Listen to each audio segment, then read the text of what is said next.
In the words of the Reverend Dr. Martin Luther King Jr., when our days become dreary with low hovering clouds of despair, and when our nights become darker than 1,000 midnights, let us remember that there is a creative force in this universe working to pull down the gigantic mountains of evil, a power that is able to make a way out of no way and transform dark yesterdays into bright tomorrows. Come, let us worship together.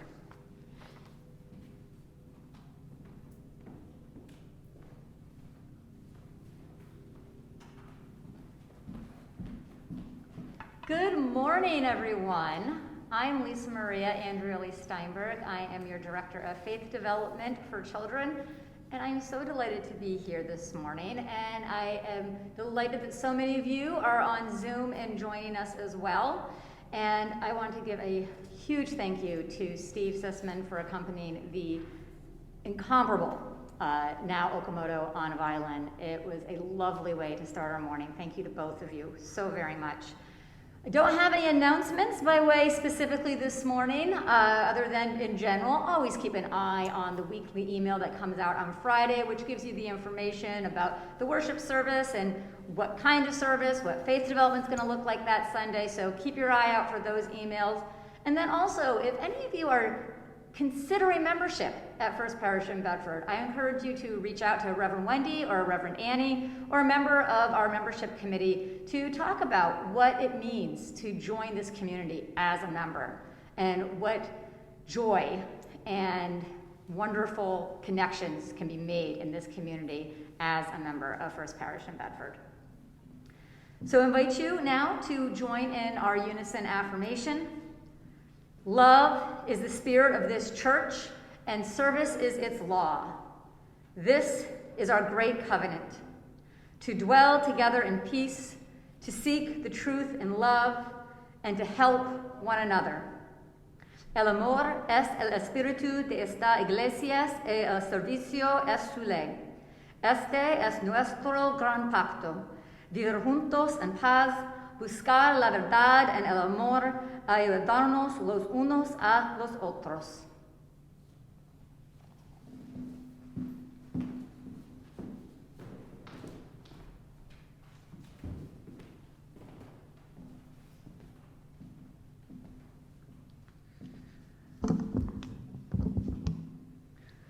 I have a story to share with you this morning, and this is a traditional Buddhist and Hindu story, a story called Indra's Magnificent Jeweled Net.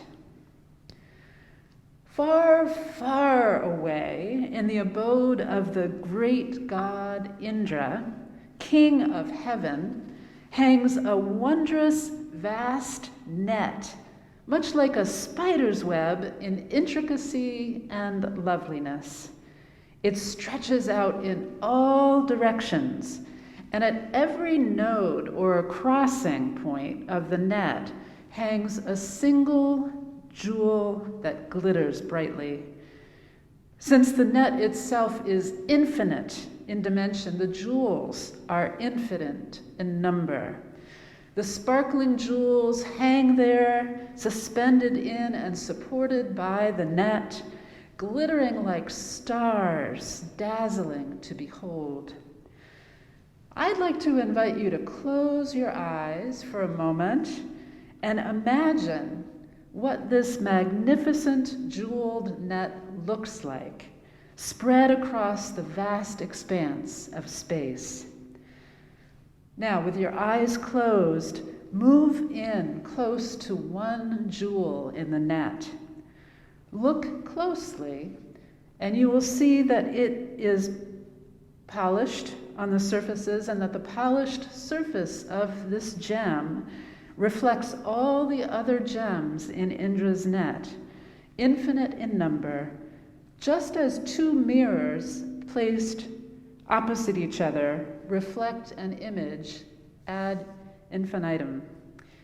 Each jewel reflected in the gem that you are gazing at also reflects all the other jewels in the net, so that the process of reflection itself is infinite. Now I'd like to invite you, if you wish, to open your eyes and remember this. You are a sparkling jewel in Indra's net, as is every other person. Every jewel in the net is connected with all of the other jewels in the net. Every person is intimately connected with every other person in the universe. Each has an independent place within the net, and we all reflect and influence one another. A change in one jewel or person produces a change, however slight, in every other jewel. I want you to realize, too, that the infinite reflections speak to the illusory nature of appearances. Appearances are not, in fact, reality, but only a reflection. The true nature of a thing is not to be captured in its appearance. However powerful that appearance might be, it is yet only a reflection of what is real. In addition, remember this, that whatever you do to one jewel affects the entire net, as well as yourself. You cannot damage one strand in a spider web without injuring the entire web, and you cannot damage one strand in the web that is the universe without injuring all others in it, whether that injury is known or unknown to them. This can work for good or for ill, because just as destructive acts affect the entire net, so do loving, constructive, compassionate acts affect the entire net.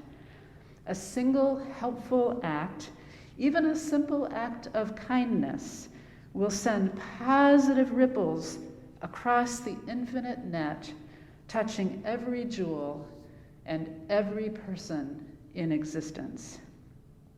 And that is the amazing story of Indra's magnificent jeweled net. And now it is time for us to share our joys and concerns. So many of you have told me what a special place First Parish is and what it has meant to you to be a part of this congregation over the years of your involvement.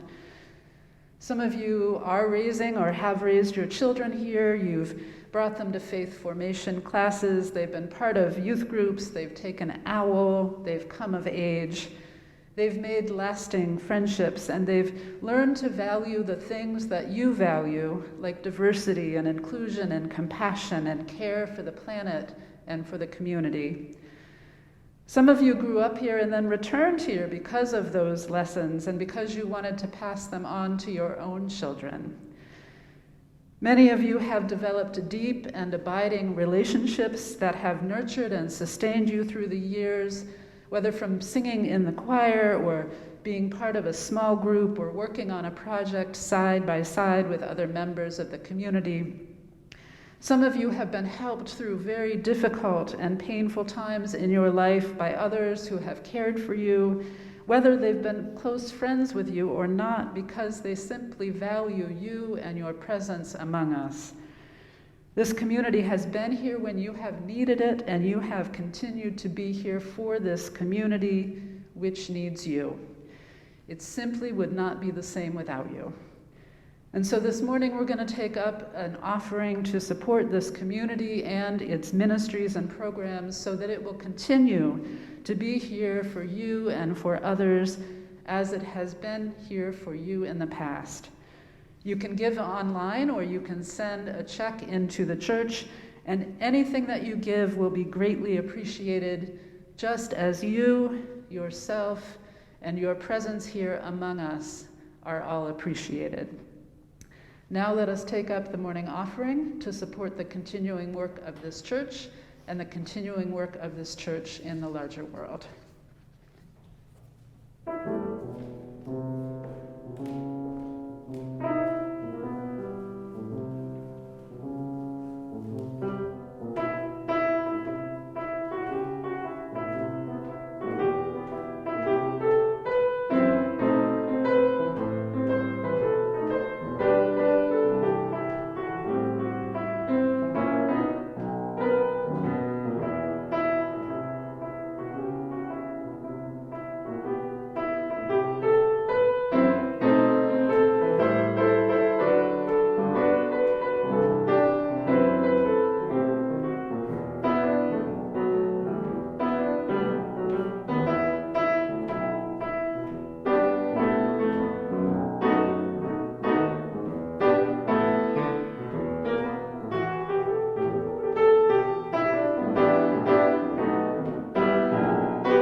Thank you so much, Steve.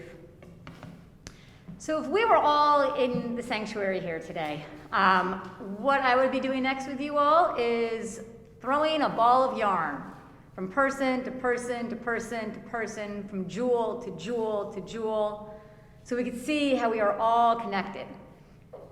Since we can't do that, and I was thinking, well, we all are technically connected because fiber optics and cables, and I mean, even if you're on Wi-Fi, you had to plug it in at some point and charge a battery, and so through all the electricity and things that I personally don't understand about how video streaming works, but it is out there coming through and connecting. But what we can do is, what I'd like you to do, if you are so inclined, is in the chat, drop the name of the street and the town or city that you're in. Let's take a look at where everybody's coming in from. We have somewhere around 80 connections right now. And where are y'all at? The internet. Thank you, John. The internet. That's right. It is a net. We are connected. Bedford, Westford, Cambridge, Chelmsford, Acton, Arlington. Look at this. All right, who's not in Massachusetts? I know we've got some people that are probably zooming in from environs unknown, from the cold that we have here in Massachusetts. But this is how we are connected. This is how we are knitted together as a community. We still have we have Pompano Beach, Florida. Is that my cousin? I think that's my cousin. I think my cousin has decided to join us.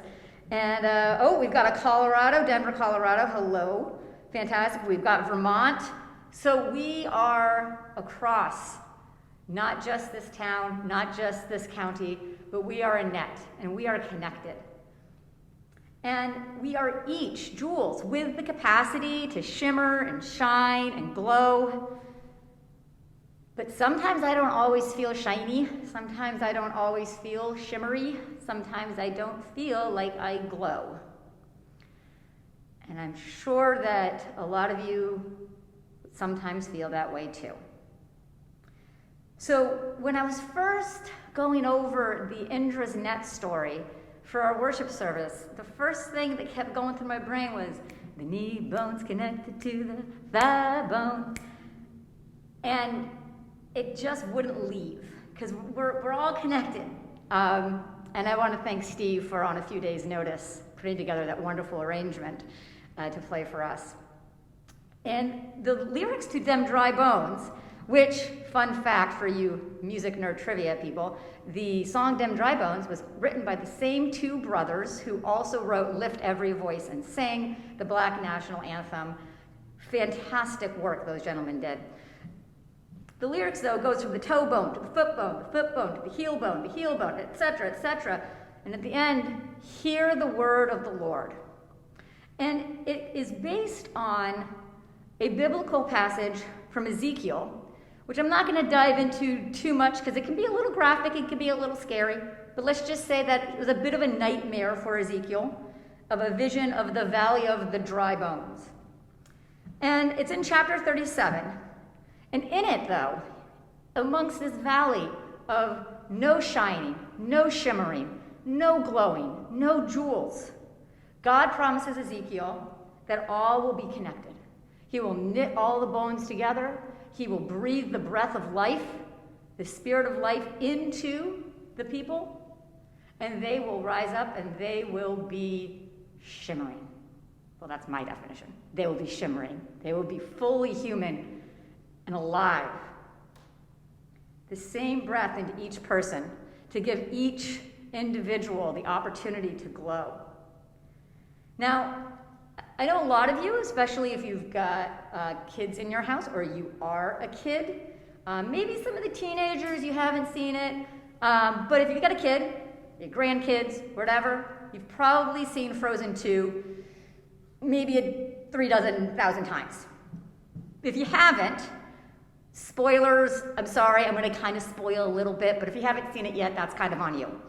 But so the story of Frozen 2, a part of it is that there's two sisters, and one sister, Elsa, has gone off to essentially save the world, her city, her kingdom.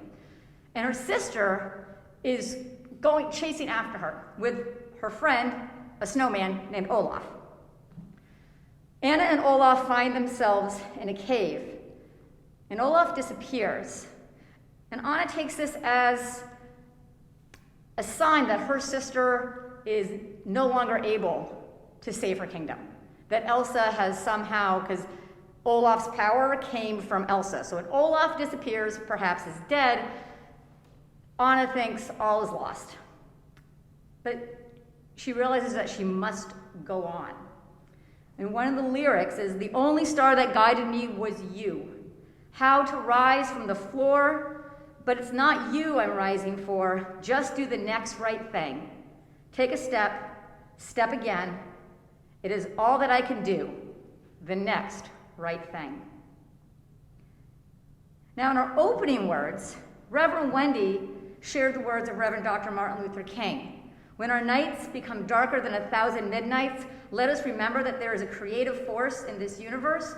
Whether you believe that creative force is a divine being, or a creative force that is grounded in the natural world, or something else entirely, creation, the breath of life, the spirit, the spark of the sacred is in each of us. From a newborn baby making a connection by just reaching out and grasping that finger, to a great-grandmother who lived so long she met 8 generations of her family in her lifetime. The knee bone's connected to the thigh bone. It is all connected. So whether the darkness that you find yourself in, where you don't feel too shiny, where you don't feel too shimmery, where you don't feel like you are glowing, if you find yourself in that darkness like Anna, with the loss of a loved one, or the darkness you find is more of a nightmare like Ezekiel's Valley, we can use the creative force, the breath of life, to push ourselves forward, take the next step, and help somebody else shine, so that in return, we can shine like that mirror. So when all is dry, hope is gone, doors are shut, a single helpful act can breathe the spirit of life back into our lives. A small action that will ripple out through the magnificent net of jewels, breathing light and love to make each jewel shine. From Vermont to Colorado. So we are going to go into some breakout rooms, and we're going to have some question prompts for you to discuss. And the questions that I want you to think about and talk about across the generations, across the connections. What is the next right thing that you could do today or tomorrow, but like the next 24 hours? What is the next right thing you could do to help someone else's jewel shine? How do you feel when you make a connection with someone? And how do you let others around you know when you need help shining? So I invite you to take a breath, think about the questions. We'll also put the questions on a broadcast of the breakout rooms when you get there, so you don't have to scribble them down. We'll get them to you again. Those are the breakout rooms, and we will now head on into a breakout room.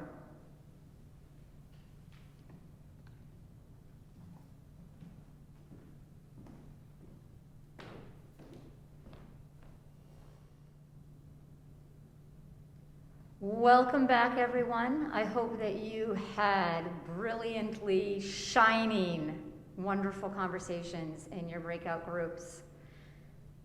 I want to remind you that we are all jewels in Indra's net. Let us go forth into our week, choosing to do the next right thing, finding ways to help others shine, and inviting their shining back onto ourselves so that we all may reflect together in brilliance and connection and community. Blessed be.